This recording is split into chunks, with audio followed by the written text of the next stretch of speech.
Lei faceva la verifica di recupero e io riprendevo 5,5 e poi gli facevo la verifica del recupero e prendevo, cioè io non sono mai stata così costante in una cosa come nella storia dell'arte a prendere 5,5. Beh, però buono, non è 5,5, questo è Dai, 6. un 6 ci Ma sta. 6, professoressa comunque, eh? Cioè qua. Dai, ho preso il mio primo 6 della vita nella storia E dell'arte. devi autografare perché sennò. Ah. Bentornati nel salotto di AS Roma Podcast. Ci abbiamo preso gusto con i portieri forti e quindi benvenuta Camelia Ceasa. Ciao a tutti. Ciao Camelia, benvenuta. Grazie. Allora, abbiamo preparato 5 video. Non è un gioco, non è un quiz. Okay, ci possiamo rilassare. Sono 5 parate tue. Non so se sono le tue preferite. Diciamo, noi cercando abbiamo detto, beh, queste sono belle parate. Vorrei che arrivassimo a fare una classifica, ok? A tuo giudizio, insomma, se non vale il tuo di giudizio sulle parate tue. Il punto è che tu ogni volta che vedrai un video dovrai piazzarla da 1 a 5, però non sai che parata viene dopo e poi le posizioni non si possono cambiare. Ok? Partiamo col primo? Difficile così. Lo so. Ok, questo è insomma parata decisiva in Supercoppa. Dove lo metteresti? Perché ovviamente c'è una dimensione emotiva bellissima dell'importanza della parata, però non so se anche dal punto di vista tecnico tu che considerazione è così, lo possiamo anche rivedere. Ma diciamo che è stato un rigore, cioè nel senso, uno dice può averlo calciato abbastanza centrale, abbastanza male, il problema è che io lì avevo spinto molto di più rispetto alla palla, quindi ho dovuto diciamo un attimo correggerla. E vabbè, questa è una parata importante, ma più per la parata in sé, perché è stata alla fine quella che poi abbiamo vinto. Abbiamo vinto un trofeo. Però non è solo merito della mia parata, è anche merito degli altri minuti giocati a livello di squadra e delle altre che hanno fatto i gol. Quindi da 1 a 5? Chissà cosa arriva dopo. Lo so. E mettiamola al secondo posto? Beh. Dai, un trofeo ci può stare. Ci può stare, sono d'accordo. Secondo posto, dai. Va bene. Teniamo il primo lì. Andiamo con la prossima. Secondo me hai fatto bene a tenere il primo libero. Andiamo con la prossima. Questa è Roma-Pomigliano. Me la ricordo, sì. Te la ricordi? Ok. Qui, insomma, parata importante. Proprio. Allora. Dimmi un po', qual è la cosa più difficile di questa parata. Tanto adesso allora, intanto, come spesso accade alle nostre partite, il fatto è che magari fino al 73esimo tu non devi far parate e poi al 73esimo devi fare la parata che poi tiene in piedi magari la squadra. Diciamo che questo è il bello e il brutto di giocare in una squadra forte, perché il portiere spesso non viene molto chiamato in causa, però quelle volte lì devi sempre rispondere. Questa è la parte difficile. E una parata secondo me è bella a livello tecnico, per come ho aspettato il tiro, i passetti di accompagnamento che ho fatto, ed è importante perché poi abbiamo vinto 1-0. Sì. Dove la posizioni? Dove la posizione? La vuoi vedere un'altra volta? No, stavo pensando cercando di indovinare che cosa può arrivare dopo. Stavo pensando a che punto di campionato eravamo a livello di classifica, perché era ancora all'inizio, mi sa. Possiamo chiedere un aiuto da casa? No. È difficile. È dell'anno scorso. Sì, dai, è dell'anno diciamo scorso. Per bellezza della parata e per il percorso che comunque era l'anno scorso, che terzo posto. Ok, andiamo con la terza, più recente questa ovviamente, insomma, la partita la riconosci, è Roma-Bayern giocata in casa. Più facile o più difficile rispetto all'ultima che abbiamo visto?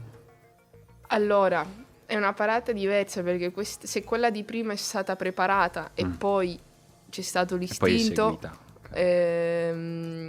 questo è stato tutto istinto, perché è stato un tatan. Vedi, arriva la palla e direttamente vai. Perché qua, diciamo, è si legge all'ultimo momento chi calcerà, perché fino a un certo punto può sembrare un cross per l'attaccante, no? Quella che poteva colpire di testa. Questa è una bella parata di istinto. Anche in una partita importante. Anche in una partita importante, sì, perché eravamo ancora 0-0. Ci stai a fare un pensierino sul primo posto?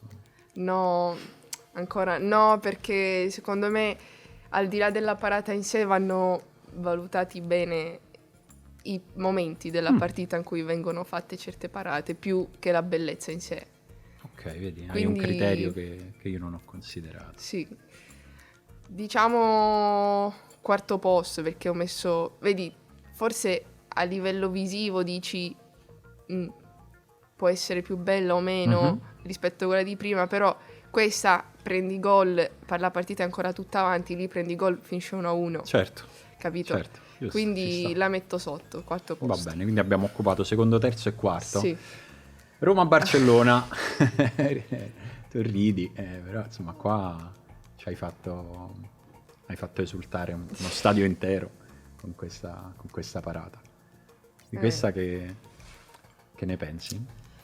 Questa è stata una bella partita al di là di questa parata.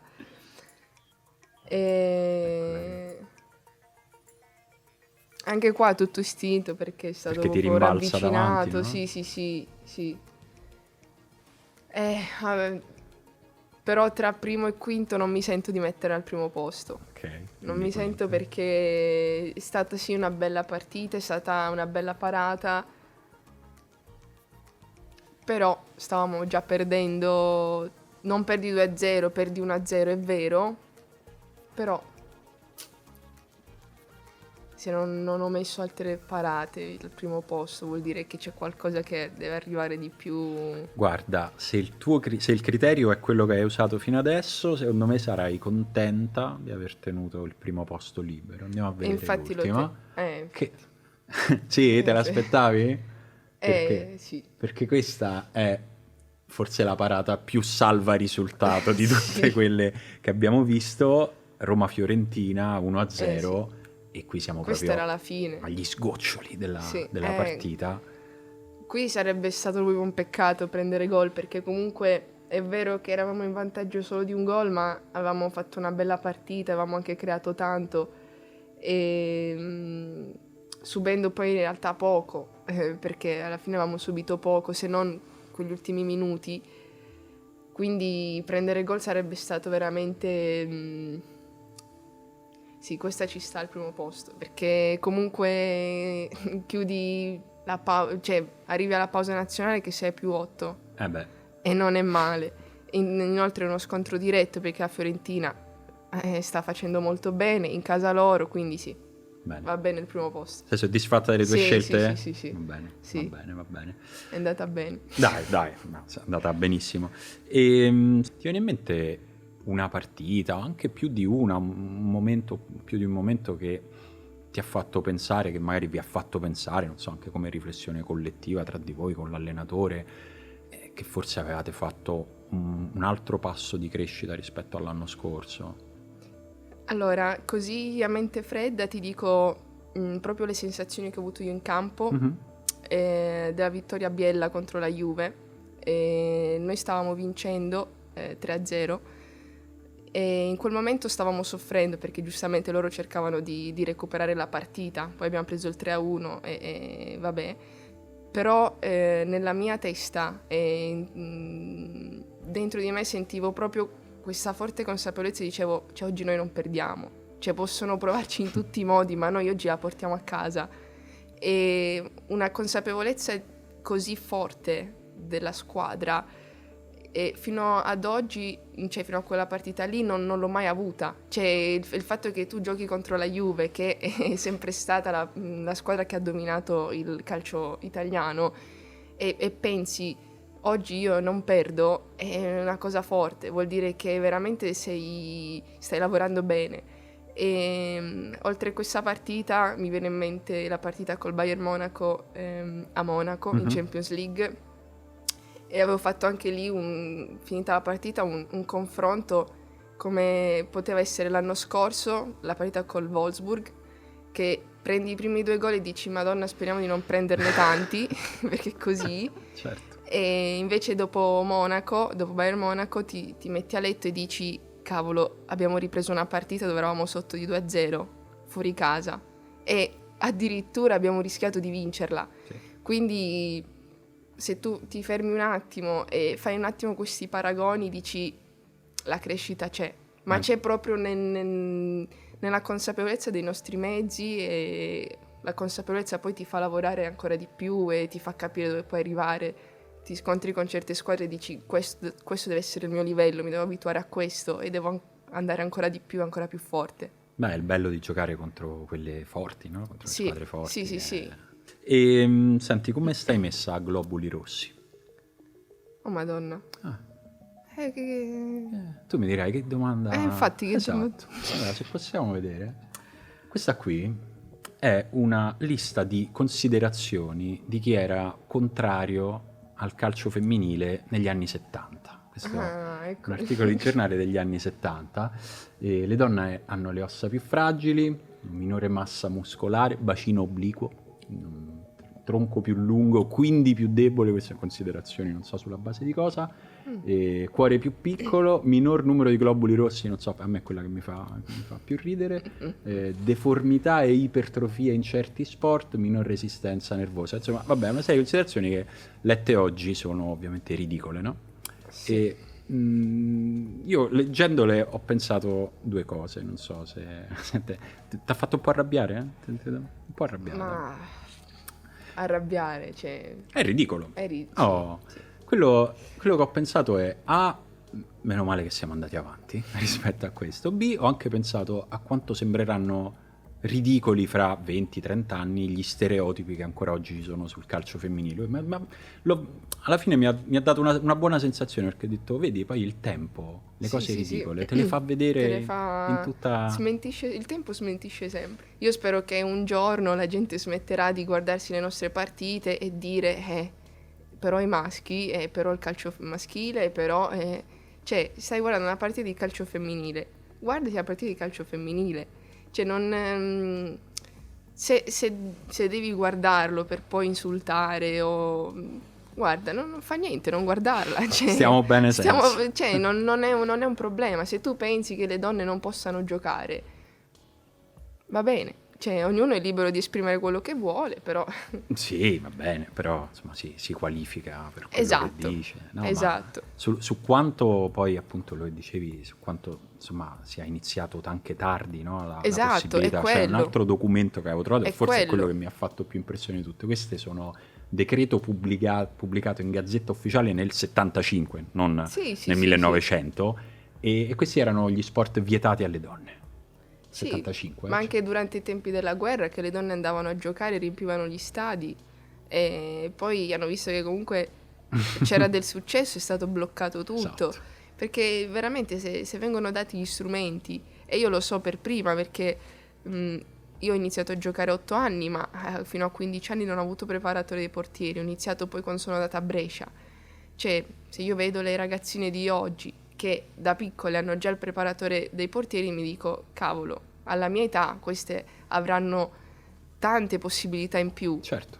Ma è questione di possibilità, di strumenti che ad oggi noi abbiamo, le nostre giovani atlete hanno, ma che prima non avevamo.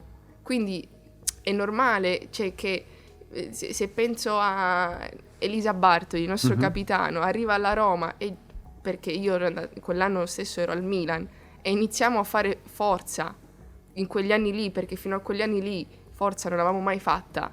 Cioè, parliamo di 6 anni fa, capisci? In 6 anni quanto si è migliorato? Spieghiamo il concetto di fare forza, cioè stiamo parlando di allenamento. Sì, a livello di allenamento, sì, le sedute proprio di forza in palestra. Prima noi non facevamo forza, facevamo tutto sul campo. E perché? Perché non... Non so, ma anche la figura del preparatore atletico era minore, cioè nel senso non era come oggi, c'è proprio un seguito maggiore oggi. Cioè, noi alla Roma abbiamo tanti preparatori, c'è un'attenzione sul lavoro del corpo, fai le sedute di forza, fai i test, eccetera, eccetera. Invece prima le condizioni erano completamente diverse, non si sapeva neanche l'esigenza del preparatore, cioè quindi parliamo sembra una vita fa, ma in realtà sono 6 anni fa, e se vedi in questi 6 anni quanto siamo cresciute, dici cavolo, se io avessi iniziato da subito, dove sarei ora? Certo. Le invidi un po' le ragazzine che oggi iniziano a giocare a calcio per questa cosa?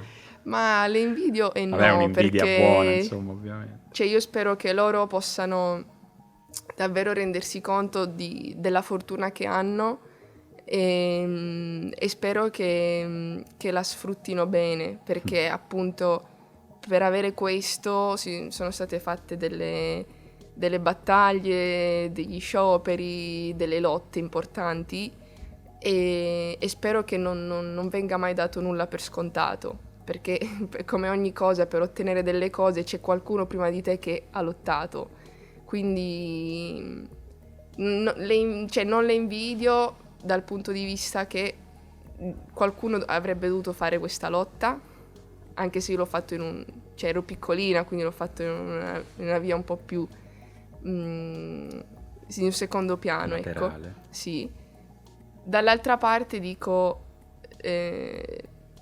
sono fortunate, ma io spero che questa fortuna se la prendano proprio come anche responsabilità di poter continuare ciò che è stato iniziato. Bello.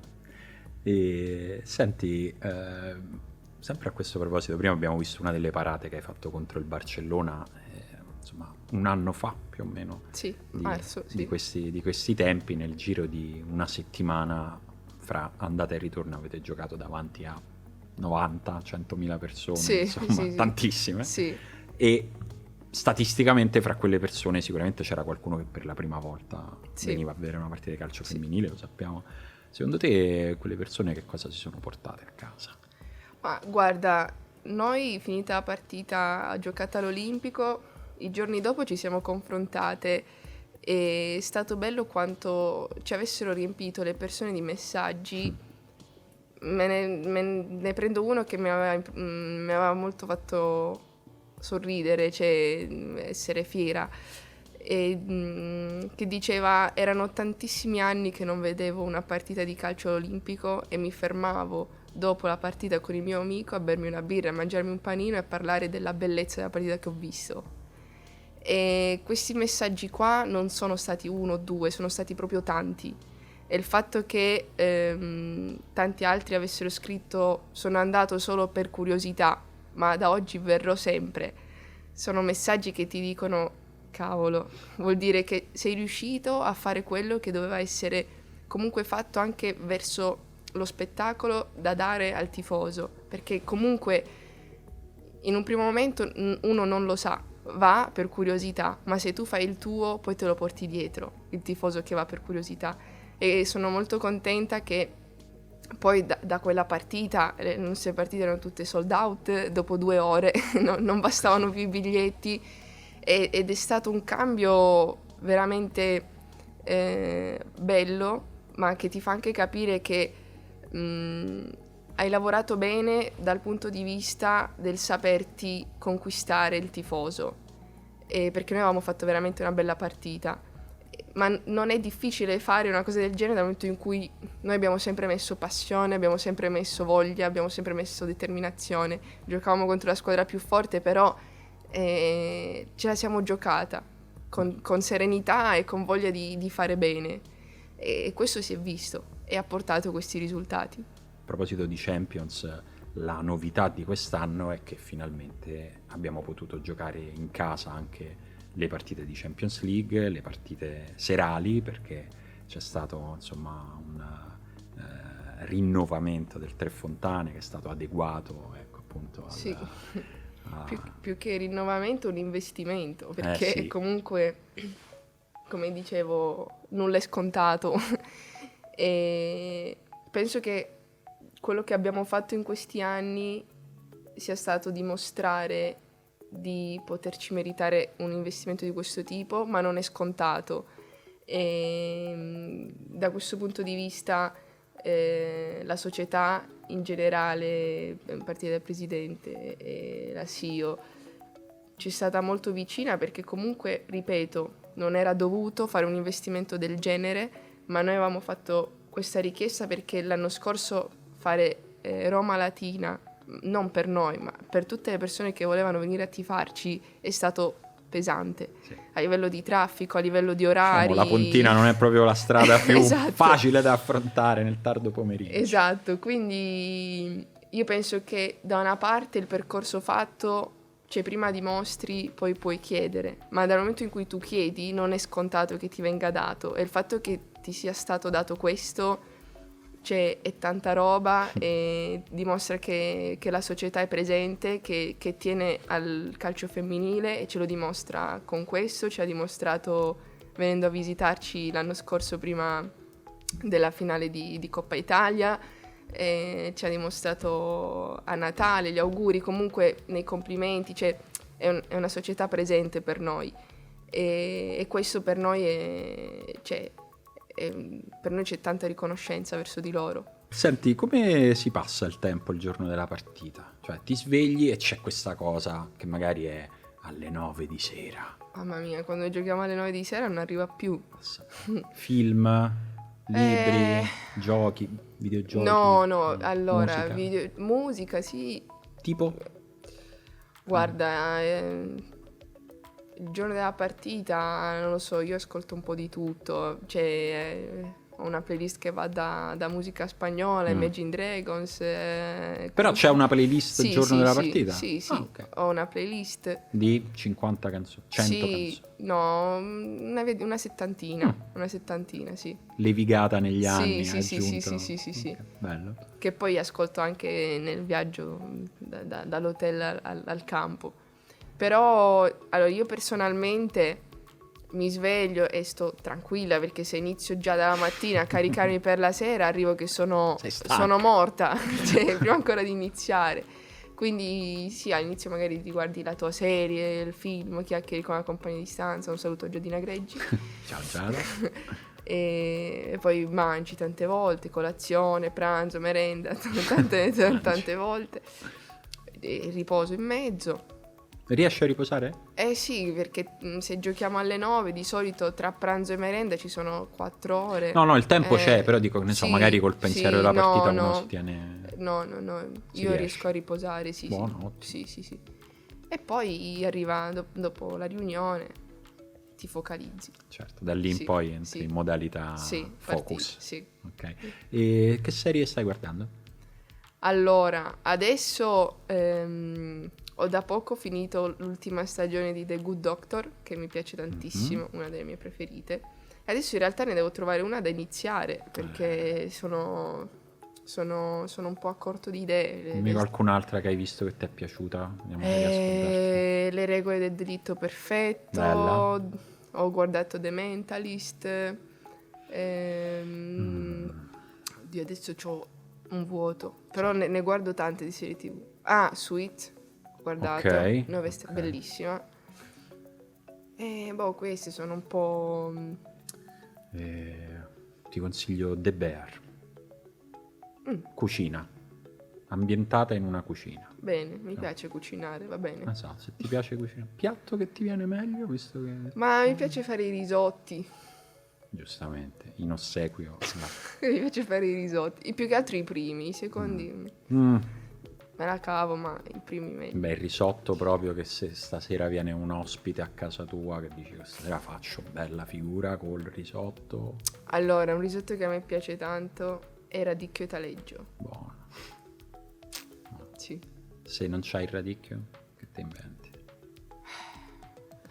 Me lo vado a prendere, cioè se io invito qualcuno ma mi organizzerò. Lo so, ma magari quello si è autoinvitato, dice Camè, stai a casa, arrivo. Cioè, non lo so, devo vedere il mio frigo. Di solito le verdure non mi svuota frigo.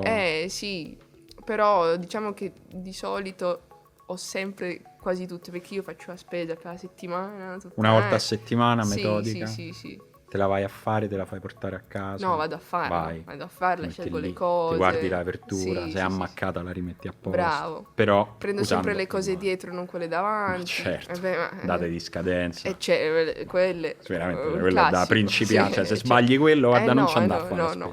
stai a casa. Le regole basi, cioè. No, assolutamente no. A me piace un sacco fare la spesa, vorrei poterlo fare più spesso di una volta a settimana, però poi si fa una volta a settimana. Sì, se no i soldi finiscono. I soldi finiscono, poi uno deve fare pure altro nella vita, esatto, quindi non è che puoi passare le giornate al supermercato. Allora, ti sto per liberare, ma chi passa da qui deve pagare un dazio, e quel dazio è il disegno del lupetto.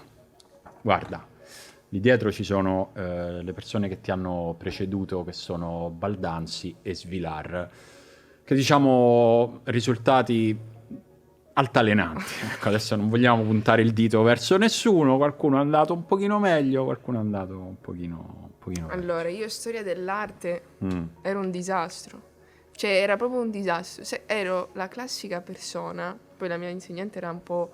non capivo perché continuava imperterrita così. Cioè, io prendevo sempre 5,5. Beh, 5,5 però non è un disastro. Non ho finito. Okay, lei faceva la verifica di recupero e io riprendevo 5,5. E poi io gli facevo la verifica del recupero e prendevo... Cioè, io non sono mai stata così costante in una cosa come nella storia dell'arte a prendere 5,5. Incredibile. Che comunque potevi prendere 4. Cioè, 5,5 è buono. Ma a un passo dal traguardo. Guarda, io non sapevo più cosa fare. Non sapevo più cosa fare. Le ho tentate tutte. E allora vogliamo rispondere sul campo a questa professoressa dopo tanti anni. Allora, ce l'hai lì se vuoi ispirarti. Io ti dico quello che dico sempre a tutti. Il consiglio è partire dalle orecchie. Ma io parto da su, infatti. Sì, da su.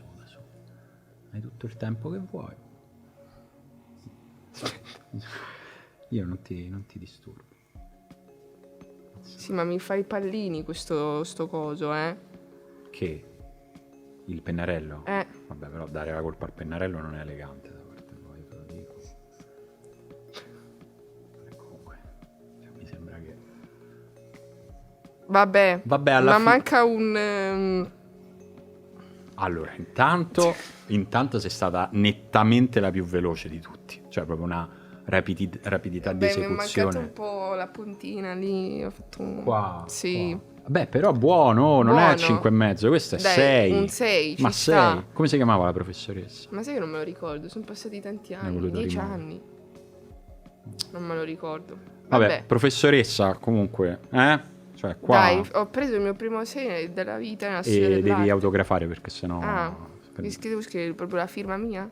L'autografo, proprio come lo faresti, esatto. Questo è venuto meglio. Beh, questo per me è un 6, più di 6. No, vabbè, più però, di 6 no. Cioè, dopo tanti anni di 5,5, 6 mi sembra buono. No? Dai, ce l'ho fatta. Te lo sto dicendo, non è... Bene. Beh, per me è sufficienza. Poi 6,5, 7, 7,5 magari facciamo degli altri tentativi. No, va bene, dai, hai fatto subito così sul momento. Ma poi sei stata velocissima, cioè, l'hai fatto in 3 secondi, gli altri ci hanno messo 4 minuti a farli, hanno fatto un tratto per volta. Va bene, sei stata sinceramente brava. Grazie. Brava. Camelia, grazie. Grazie mille a te, è stato un piacere. Piacere mio, alla prossima. Alla prossima.